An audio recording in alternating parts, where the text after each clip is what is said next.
Hi, Joe Paprocki from Loyola Press for Pop-Up Catechesis as we look at ways for making faith come alive in our homes.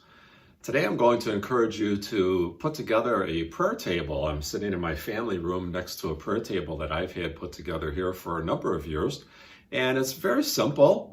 It has simple objects on it. I have a small crucifix, a candle, a rosary, of course, the Bible, the Word of God, a couple of statue figures, an angel and a Holy Family, and a reminder of God's creation, a little cactus plant.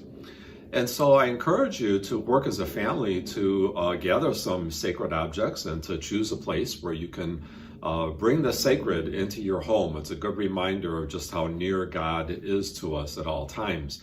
And it's a great place to gather as a family to pray, and also to encourage individuals to spend some time in prayer alone. And so I encourage you one more time to put together a prayer table for your family to bring the sacred into your home. This is Joe Paprocki for Pop-Up Catechesis. Until next time, God bless.